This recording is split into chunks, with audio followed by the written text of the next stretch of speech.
Assalamualaikum. Here is Javeria Javed and this is my another video about journal. ठीक है, आज हम again journal solve करेंगे, कुछ नई ट्रांजेक्शन सीखेंगे अबाउट journal, कुछ और आपके कॉन्सेप्ट्स क्लियर होंगे इस वीडियो के according. You can see question number 7, generalized the following transaction in the book of mister A. आज मैं आपको प्रॉपर जर्नल रजिस्टर में सॉल्व करना बताऊंगी कि आपको क्या पैटर्न फॉलो करना है, स्पेशली फॉर जर्नल किस तरह से आपको अपना पेज मेंटेन करना है, क्योंकि अकाउंटिंग में presentation is very important. Solution तो आपका बेस्ट होना ही चाहिए, लेकिन प्रेजेंटेशन भी साथ साथ आपको बिल्कुल प्रॉपर रखनी चाहिए. ठीक है, मैंने पहले ही भी आपको बताया था, if companies name is given, अगर कंपनी का नेम मेंशन होगा तो आपको टॉप पे कंपनी का नेम मेंशन करना है, अदरवाइज आप सिर्फ जर्नल की हेडिंग डालेंगे. ठीक है, company name is mister A and main heading is journal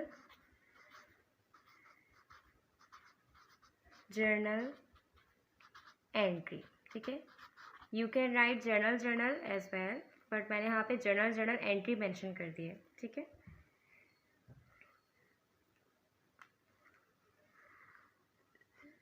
now first column is for date,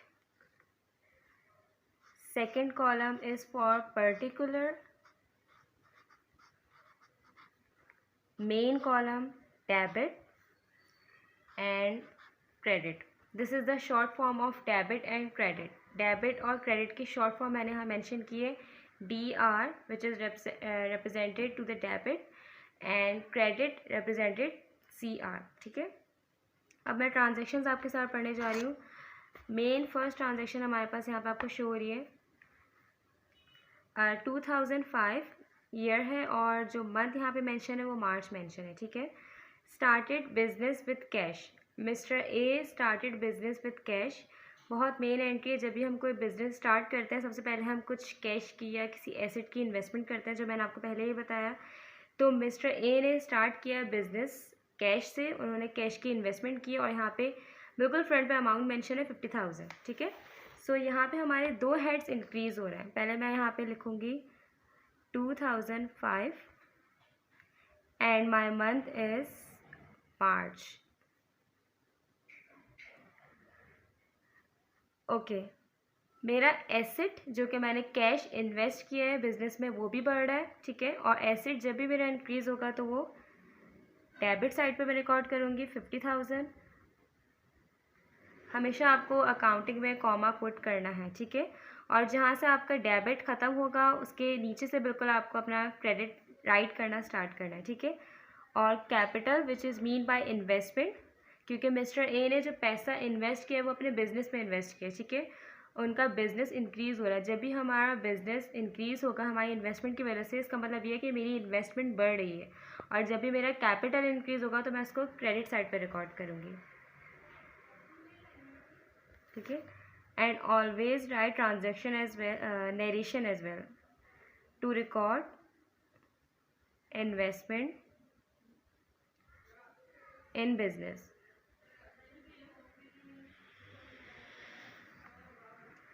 this was my first transaction. ठीक है, second one is deposited into bank. ठीक है, deposited into bank, it's very simple entry, बहुत simple entry कि हमने deposit किया है bank में. ऑफ कोर्स हमने कैश ही डिपॉजिट किया होगा बैंक में ऑन द सेम डेट. ठीक है, सेम डेट को मैंने कैश डिपॉजिट किया बैंक में and amount is 25,000.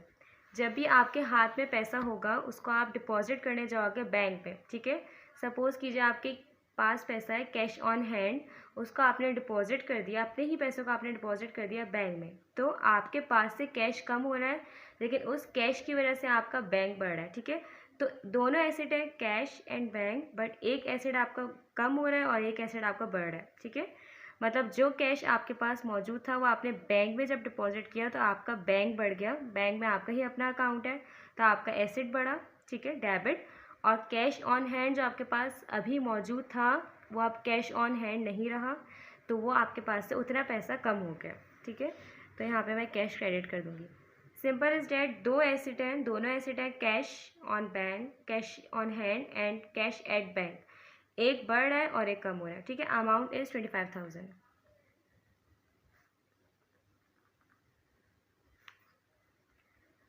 To record deposited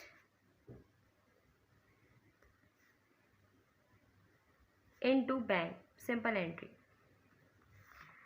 अच्छा, सेकंड ट्रांजेक्शन मैं पढ़ने जा रही हूँ, goods purchase for cash. Purchase का मतलब होता है ख़रीदना, मैंने गुड्स परचेज की हैं कैश पे, ठीक है। तो बहुत सिंपल एंट्री है कि सेकंड डेट को मैंने जब गुड्स, मैंने आपको पहले ही बताया था, मैं अपने की पॉइंट्स बहुत जल्द शेयर करूँगी शॉर्ट्स के थ्रू, जो आप यूट्यूब पे देख सकते हैं चैनल पे, कि हम परचेजेस के लिए, गुड्स के लिए जब भी हम परचेज़ करेंगे तो परचेज़ का वर्ड इस्तेमाल करेंगे, और जब भी हम गुड्स को सेल करेंगे, मतलब बेचेंगे, तो हम सेल्स का वर्ड इस्तेमाल करेंगे, ठीक है। तो इस वक्त मैंने गुड्स परचेज़ किए हैं तो वो मेरे पास डेबिट हो रही हैं, और परचेज़ करने के बदले मैंने उनको कैश पे कर दिया, तो एसेट मेरा कम हो रहा है और अमाउंट इज़ 20,000।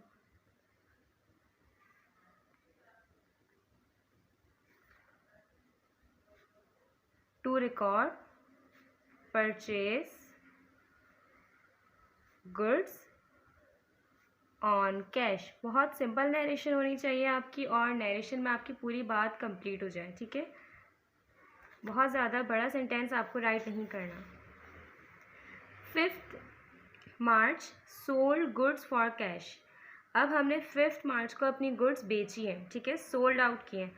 मैंने अभी आपको बताया जब भी मैं गुड्स बेचूंगी तो मैं एक बहुत पर्टिकुलर वर्ड है सेल्स का वर्ड मैं यूज़ करूँगी, और जब मैं कोई भी चीज़ बेचती हूँ उसके बदले में मुझे क्या मिल रहा है, कैश मिल रहा है, ठीक है। क्योंकि मेंशन है इसलिए मैं यहाँ पे बढ़ा रही हूँ, तो मेरा एसेट इंक्रीज़ हो रहा है तो मैं डेबिट साइड पे रिकॉर्ड करूँगी, और गुड्स मेरे पास से जा रही है मैं क्रेडिट साइड पे रिकॉर्ड करूँगी। And amount is 7,000।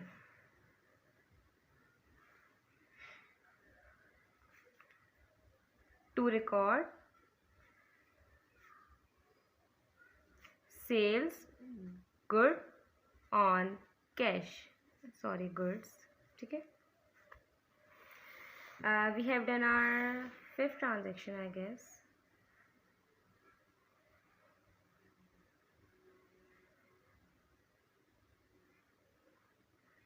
ठीक है। Sorry I miss my 3rd transaction, मैं 3rd ट्रांजेक्शन आप लोगों के साथ शेयर कर दे रही हूँ, ठीक है। This is 5th transaction. अब मैं आपके साथ 3rd ट्रांजेक्शन पढ़ रही हूँ, purchase furniture and paid by cheque, ठीक है। अब यहाँ पे मैंने एक पर्टिकुलर एसेट परचेज़ किया है, सही है। मैं आपके साथ फिर शेयर कर रही हूँ, purchase furniture and paid by cash. मैं आपको एक बहुत मेन बात बता रही हूँ अकाउंटिंग की, कि अगर हम किसी भी पर्टिकुलर एसेट को परचेज़ करेंगे, सपोज़ कि जब मैं आपको एग्जांपल देती हूँ, machine, land, furniture, office equipment और एनीथिंग, जो भी आपका एसेट होगा, ठीक है। एसेट पर्टिकुलर नेम मेंशन होगा, सिर्फ गुड्स मेंशन नहीं होगा, पर्टिकुलर हम नेम मेंशन करेंगे, तो हम उस पर्टिकुलर एसेट को उसके नेम से ही रिकॉर्ड करेंगे, उसको हम परचेज से रिकॉर्ड नहीं करेंगे, ठीक है। और हमने यहाँ पे फर्नीचर परचेज़ किया, उसके बदले में मैंने पैसे पे नहीं किए, मैंने चेक से पेमेंट किए, ठीक है। और जब भी मैं चेक से पेमेंट करती हूँ तो मेरा फ़ौरन बैंक कम होता है, ठीक है, क्योंकि मैंने पेमेंट कर दी। अब जो भी मेरा कस्टमर कभी भी जाके चेक को कैश करवा सकता है, तो मुझे ऑन स्पॉट अपना चेक पे करते हुए ऑन स्पॉट मुझे अपना बैंक कम करना होता है, ठीक है। तो मैंने आपको बताया कि मैं 3rd ट्रांजेक्शन थी, इसलिए मैं यहाँ पे 3rd मेंशन कर रही हूँ। मैंने फर्नीचर परचेज़ किया है तो मैं फर्नीचर यहाँ पे डेबिट करूँगी। मैंने यहाँ पे परचेजेस का वर्ड नहीं लिखा, मैंने पर्टिकुलर एसेट का वर्ड लिखा, ताकि मुझे पता चले कि मैंने कौन से एसेट्स ड्यूरिंग मंथ परचेज़ किए, ठीक है। फर्नीचर परचेज़ किया, उसके बदले मैंने कैश पे नहीं किया, मैंने चेक पे किया, तो मैं ऑन स्पॉट अपना बैंक कम करूँगी, ठीक है। परचेज, और मैंने इसके बदले मैंने चेक पे किया है 7,000, जो मेरी फर्स्ट ट्रांजेक्शन उसकी अमाउंट थी 8,000, ठीक है। अब यहाँ पे मेंशन करूँगी to record purchase furniture and paid cheque, paid by cheque, paid cheque, एक ही बात, ठीक है। अब यहाँ पे मैं टिक मार्क कर देती हूँ। 5th ट्रांजेक्शन तो हमने डन कर लिया almost. Number 8, sold goods to B. अच्छा, मैंने कल भी आपको एक चीज़ बताई थी अपनी लास्ट वीडियो में कि sold goods to B, B मेरा एक कस्टमर है, ठीक है, जिसको मैंने गुड्स बेची है। अब यहाँ पे कहीं भी ये जिक्र नहीं है कि मैंने जब गुड्स बेची सोल्ड बी को तो उसने कैश पे कर लिया, क्योंकि यहाँ पे कहीं भी ये नहीं लिखा कि sold goods to B on cash, कहीं पे भी कैश का जिक्र नहीं है। इसका मतलब ये है कि मैंने गुड्स बेच तो दी बी को, बट बी ने, जो कि मेरा कस्टमर है, उसने मुझे अभी तक पेमेंट नहीं की, ठीक है। इट मीन्स मैं किस तरह से इसको रिकॉर्ड करूँगी इस एंट्री को। नंबर 8 में मैंने गुड्स बेची हैं, बट यहाँ पे कहीं भी ये जिक्र नहीं था कि ऑन कैश, ठीक है, या कहीं भी ये जिक्र नहीं था and be paid by cash, या बी ने जो है पेमेंट कर दी ऑन स्पॉट, ऐसा कुछ भी नहीं लिखा ट्रांजैक्शन के आगे। तो हम अकाउंट रिसीवेबल बी को, मतलब जो मेरा एसेट है, मैं उसको इंक्रीज़ करूँगी। ये एसेट मैं इंक्रीज़ क्यों कर रही हूँ आप लोग पूछेंगे, क्योंकि सॉरी दिस इज़ सेल्स, ठीक है, सेल्स तो मेरी कम होंगी, ठीक है, लेकिन यहाँ पे मुझे जो डेबिट करना है वो मेरा अकाउंट रिसीवेबल है, क्योंकि बी ने मुझे अभी तो पेमेंट नहीं की, लेकिन बी जब भी मुझे पेमेंट करेगा कैश की, वो कैश मेरा अपना ही होगा। तो अकाउंट रिसीवेबल मेरा एसेट है, ठीक है, दिस इज़ माई एसेट। और सेल्स क्योंकि मैंने बेची तो वो मेरे पास से कम होंगी, ठीक है, उसकी अमाउंट है 5000। अगेन आई एम रिपीटिंग कि अगर मैंने कुछ बेचा है और आगे मेंशन नहीं है ऑन कैश, इट मीन्स कि मैंने सेल्स कर दी है अपनी गुड्स, लेकिन उसने मुझे पेमेंट नहीं की, बट फ्यूचर में ऑफ कोर्स वो मुझे पेमेंट कर देगा, ठीक है। वो मेरा अकाउंट रिसीवेबल है क्योंकि मुझे उससे पैसे रिसीव करने हैं, ठीक है। तो रिसीवेबल मेरा एसेट होता है, जब भी फ्यूचर में मुझे वो पेमेंट करेगा, कुछ डेज़ बाद या कुछ मंथ बाद, ज़्यादा लॉन्ग टर्म नहीं होता ये, कुछ डेज़ बाद ही पेमेंट हो जाती है। तो वो जो कैश होगा वो मेरा अपना ही होगा, इसलिए मैं उसको एसेट कंसिडर करती हूँ रिसीवेबल को, ठीक है। और हमेशा कस्टमर का नाम मेंशन होगा ब्रैकेट में, ठीक। और सेल्स तो हमेशा क्रेडिट होती है, तो वो क्रेडिट ही होंगी कि वो मेरे पास से चली गई। We have done 8 12 goods purchase from X, ठीक है। इट मीन्स जो एक्स है वो मैंने उससे परचेज़ किए, वो मेरा सप्लायर, उसने सप्लायर ने मुझे गुड्स दी है, मैंने उससे परचेज़ कर ली। अब यहाँ पे कहीं पे भी ये नहीं लिखा कि मैंने उसको कैश पे किया है। आपको नज़र आ रहा है कि इस ट्रांजैक्शन में मैंने कहीं पे ये लिखा है कि गुड्स परचेज फ्रॉम एक्स, ठीक है, मैंने एक्स से गुड्स परचेज़ किए, बट यहाँ पे कहीं पे भी ये मेंशन नहीं है कि मैंने उसको पेमेंट कर दी। तो इट मीन्स 12, ठीक है, इट मीन्स मैंने जो परचेजेस की हैं तो मैं परचेजेस डेबिट करूँगी, बट मैंने पेमेंट उसको ऑन स्पॉट नहीं की है क्योंकि मेंशन नहीं है, तो इट मीन्स वो मेरा उधार है, मेरी यहाँ पे लाइबिलिटी इंक्रीज़ हो रही है, ठीक है। और जिसको मुझे फ्यूचर में पेमेंट करनी है वो है एक्स, ठीक है, मेरे कस्टमर का नाम एक्स से मैंने कंसिडर किया है, ठीक है। और अमाउंट इज़ 7000। मैं फिर इस एंट्री को एक्सप्लेन कर देती हूँ कि मैंने गुड्स परचेज़ कर ली, लेकिन मैंने अपने कस्टमर को पेमेंट नहीं की। मैं अपने कस्टमर को पेमेंट बाद में करूँगी, इन फ्यूचर में पे करूँगी, ठीक है। जब भी मैं फ्यूचर पेमेंट करूँगी, अगर मैं फ्यूचर में मुझे कुछ पेमेंट करनी होगी तो मैं उसको पेबल रिकॉर्ड करूँगी, and payable is my liability. एक ऐसी अमाउंट होती है जो मैं ऑन स्पॉट पे नहीं करती, फ्यूचर में पे करती हूँ, ठीक है। ओके तो मैंने यहाँ पे मेंशन कर दिया कि गुड्स परचेज फ्रॉम एक्स, तो मैंने परचेजेस तो कर लिए गुड्स, बट मैंने उनको पेमेंट नहीं की, मैं पेमेंट फ्यूचर में करूँगी, ठीक है। अब मैं 14 ट्रांजेक्शन अगर अपनी पढ़ूँ तो 14 में मेंशन है गुड्स रिटर्न टू एक्स। इसका मतलब ये है कि मैंने एक्स को गुड्स रिटर्न कर दी, ठीक है। टू का वर्ड जब भी यूज़ होगा तो याद रखिएगा, टू का वर्ड अगर है तो मैंने रिटर्न किए, ठीक है। बाय का वर्ड है तो उसने रिटर्न किए, लेकिन यहाँ पे गुड्स रिटर्न टू एक्स, इसका मतलब ये है कि मैंने किसी से कुछ परचेज़ किया था, उसने मुझे रिटर्न कर दिए। और अगर मैं ऊपर जाऊँ तो एक्स से मैंने कुछ गुड्स परचेज़ की भी हैं। आपको हमेशा अकाउंट में दूसरी एंट्री से रिलेट करना होता है अगर उसी कस्टमर का नाम मेंशन होता है, ठीक है। यहाँ पे लिखा हुआ है गुड्स रिटर्न टू एक्स, इसका मतलब ये है कि मैंने एक्स से कुछ गुड्स परचेज़ की थी, वो भी लायबिलिटी पे, उधार पे, जो हमने पीछे मेंशन किया। उसमें से कुछ गुड्स डिफेक्टिव निकली है, कुछ गुड्स ख़राब थी, तो मैं एक्स के पास गई, मैंने जितनी डिफेक्टिव गुड्स थी, सारी नहीं, कुछ डिफेक्टिव गुड्स होती हैं हमसे वही रिटर्न करते हैं, ठीक है। तो यहाँ पे मैं 14 पे मेंशन करूँगी, जितनी डिफेक्टिव गुड्स मैं रिटर्न कर दूँगी उतना उधार मेरा ख़त्म हो जाएगा, ठीक है। मतलब मुझे पहले उसको पूरी जितनी अमाउंट पे करनी थी उसमें से कुछ गुड्स डिफेक्टिव निकले, तो उतनी लायबिलिटी मेरी कम हो रही है, उतनी अमाउंट मुझे पे नहीं करनी। और लायबिलिटी जब भी डिक्रीज़ होती है तो वो डेबिट साइड पे रिकॉर्ड होती है, ठीक है। कितनी अमाउंट मुझे पे नहीं करनी, कितनी गुड्स मैंने रिटर्न किए हैं, 2000, और जब भी परचेजेस जो मैंने परचेज़ की हैं वो मैं सप्लायर को जाके वापस दे दूँगी, तो उसके लिए एक वर्ड यूज़ होता है परचेजेस रिटर्न। जो मैंने परचेज़ किया था वो डिफेक्टिव होने की वजह से मैंने रिटर्न कर दिया, ठीक है। पहले जितनी लायबिलिटी मेरी इंक्रीज़ हुई थी उसमें से कुछ लायबिलिटी मेरी डिक्रीज़ हो गई, क्योंकि अब डेबिट साइड पे रिकॉर्ड हो गई 2000, ठीक है। I hope it is clear, और आगे आपका कॉन्सेप्ट और क्लियर हो जाएगा, specially for return of defective goods, ठीक है। अब 16 पे हम पढ़ें sold goods to Y for cash. This is very important transaction. यहाँ पे लिखा है सोल्ड गुड्स टू वाई। अब मैंने यहाँ पे गुड्स बेची हैं वाई को, लेकिन यहाँ पे प्रॉपर मेंशन है कि मैंने वाई को गुड्स कैश पे बेची है, ठीक है। आप सबको नज़र आ रहा होगा फॉर कैश। इसका मतलब ये है कि मैंने गुड्स बेची तो उसने मुझे हाथ के हाथ पेमेंट कर दी। अगर कैश फॉर कैश का वर्ड नहीं होता, अगर सिर्फ ये होती transaction sold goods to Y, तो मैं बिल्कुल सेम ऐसे ही रिकॉर्ड करती कि मैंने बेच तो दी है लेकिन वाई ने मुझे पेमेंट नहीं की। बट यहाँ पे क्योंकि मेंशन है फॉर कैश, तो मैं क्या रिकॉर्ड करूँगी, जो सिंपल मैं एंट्री बनाती हूँ वही मैं बिल्कुल रिकॉर्ड करूँगी। 16 जब भी मैं सोल्ड करती हूँ तो मुझे कैश मिलता है, मेरा एसेट इंक्रीज़ होता है और मेरी सेल्स कम हो जाती है, ठीक है। और सोल्ड गुड्स टू क्या, मैंने 4000 की गुड्स बेची है,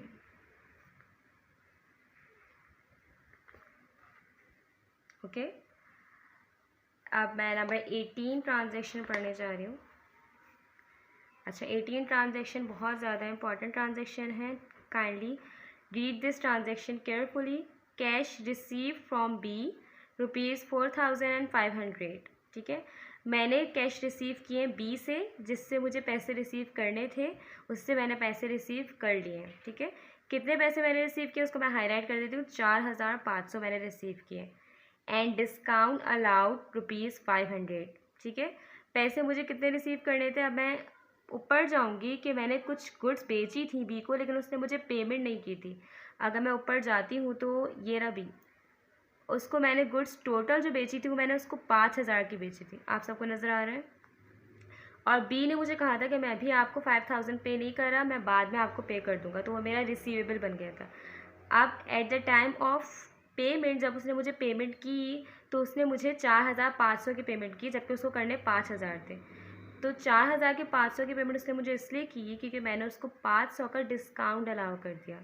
मैंने उससे कहा कि पेमेंट तो आपको 5000 करनी थी, लेकिन आप जो है सिर्फ 4500 पे कर सकते हैं, 500 का डिस्काउंट है, ठीक है। अब बिल्कुल प्रॉपर मैं यहाँ पे मेंशन करूँगी, मैं बिल्कुल प्रॉपर यहाँ पे मेंशन करूँगी कि 18 मुझे जो टोटल कैश रिसीव करना है, जो मैंने टोटल कैश रिसीव किया है वो है 4500, ठीक है।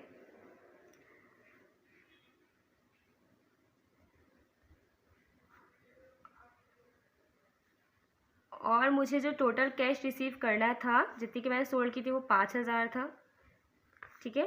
5000 मुझे रिसीव करने थे, लेकिन मैंने सिर्फ 4500 रिसीव किए हैं, तो ये मेरा चला गया सेल डिस्काउंट,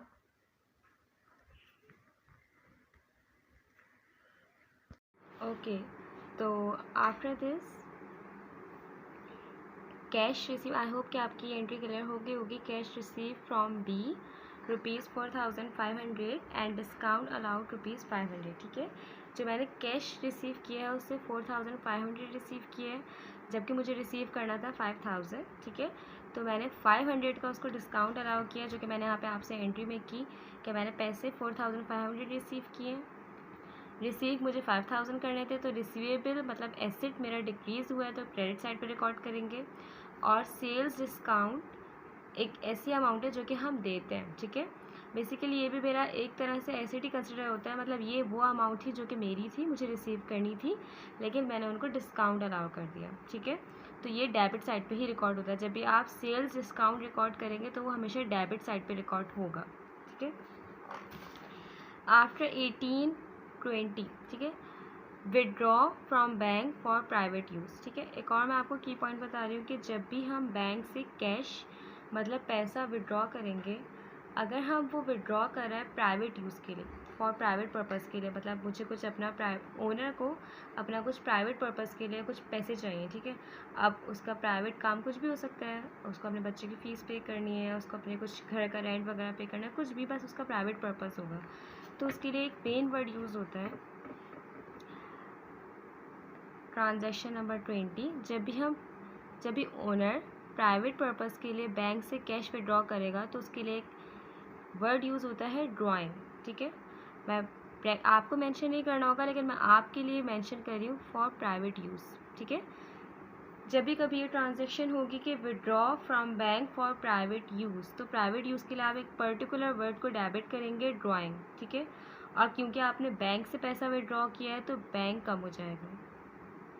ये आपको मेंशन नहीं करना है, मैंने आपकी आसानी के लिए यहाँ पे मेंशन किया ताकि आपके माइंड में रहे कि आपको जब भी प्राइवेट यूज़ के लिए आप विड्रॉ करेगा कोई भी ओनर, तो हम उसके लिए एक पर्टिकुलर वर्ड यूज़ करेंगे, ड्राइंग, डेबिट करेंगे, ठीक है। और वो बैंक से विड्रॉ कर रहा है पैसा, इसका मतलब ये है कि बैंक कम हो रहा है, तो हम यहाँ पे रिकॉर्ड करेंगे बैंक, ठीक है।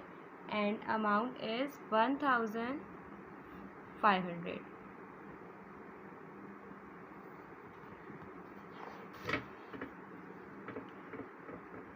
22nd transaction is withdraw from bank for use in the business, ठीक है। टॉप पे जो ट्रांजेक्शन थी ओनर ने ही विड्रॉ किया था पैसा, लेकिन प्राइवेट यूज़ के लिए किया था, इसलिए हमने ड्राइंग का वर्ड यूज़ किया। नीचे भी ओनर ने ही विड्रॉ किया है बैंक से पैसा, लेकिन अब उसने बिज़नेस में इस्तेमाल के लिए किया, उसको बिज़नेस में पैसों की नीड है, इसलिए उसने जाके बैंक से पैसा विड्रॉ किया, ठीक है। अगर कभी भी ओनर बिज़नेस पर्पज़ के लिए कैश विड्रॉ करेगा तो उसके लिए कैश का वर्ड ही यूज़ होगा, ठीक है। For business purpose, for office use, कुछ भी मेंशन होगा, आप सिर्फ कैश ही डेबिट करेंगे जब भी ओनर विड्रॉ करेगा पैसा बैंक से फॉर बिजनेस पर्पज़, ठीक है। अगर वो प्राइवेट यूज़ के लिए करेगा तो आप ड्राइंग का वर्ड यूज़ करोगे, और दोनों सूरतों में अगर वो बैंक से विड्रॉ कर रहा है तो बैंक ही कम होगा, और बैंक से ही मोस्टली विड्रॉ होता है। And amount is 1000 debit and 1000 credit. 22nd done. 26 transaction is paid telephone bill, ठीक है। ओनर ने अपनी कंपनी में, मतलब अपने बिज़नेस में टेलीफोन बिल पे किया है, और टेलीफोन बिल एक हमारा एक्सपेंस है, ठीक है।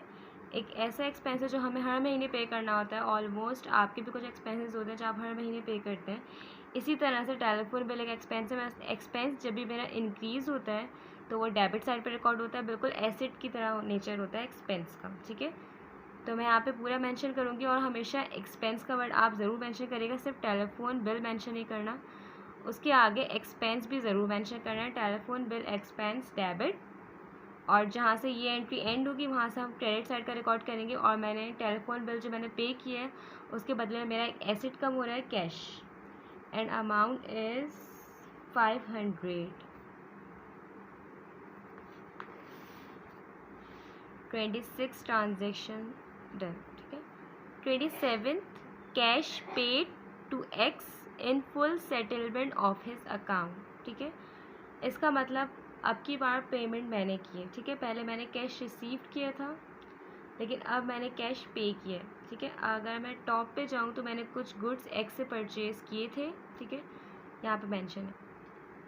मैंने कुछ गुड्स एक्स से परचेज़ किए थे 7000 के, ठीक है, और मैंने एक्स को पेमेंट नहीं की थी, मेरी लायबिलिटी रिकॉर्ड हुई थी। उसके सेकंड डेट को ही 14th को मैंने उसको कुछ गुड्स रिटर्न भी कर दिए 2000 के, ठीक है। अब 27th को मैंने उसको जो मुझे पेमेंट रह गई थी, जो मेरा उधार था, वो मैंने पे कर दिया, ठीक है। इन full settlement of his account का मतलब है कि अब मुझे इसका अकाउंट आज क्लोज़ करना है, जितनी भी पेमेंट थी, जितने भी मुझे इसको कैश पे करना था, आज मैं पे कर दूँगी, ठीक है। और जो मैंने कैश पे नहीं किया, जितनी अमाउंट मैं नहीं पे कर सकी, वो मुझे डिस्काउंट अलाउड होगा। अब यहाँ पे मैं एंट्री मेक कर रही हूँ, ठीक है। टोटल लायबिलिटी मेरी जो कंसिडर थी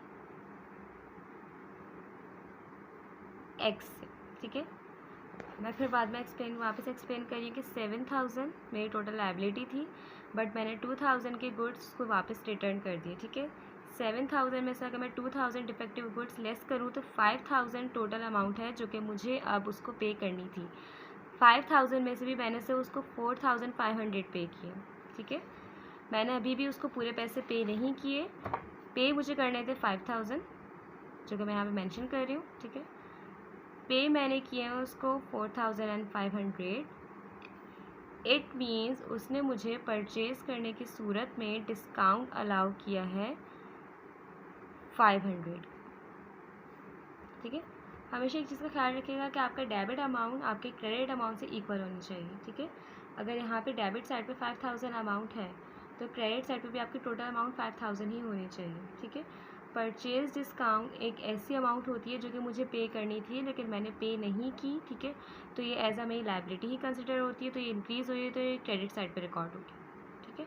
और सेल्स डिस्काउंट मैं देती हूँ, मेरा पैसा होता है जो मैं इसको अलाउ कर देती हूँ कि आप इतने पैसे मुझे मत दीजिए, तो वो मेरा एसेट होता है, ठीक है। और परचेज डिस्काउंट एक तरह से मेरी लाइबिलिटी होती है कि मुझे पूरे 5000 उसको पे करने थे लेकिन मैंने सिर्फ 4500 पे किए, 500 का उसने मुझे डिस्काउंट अलाउ कर दिया, ठीक है।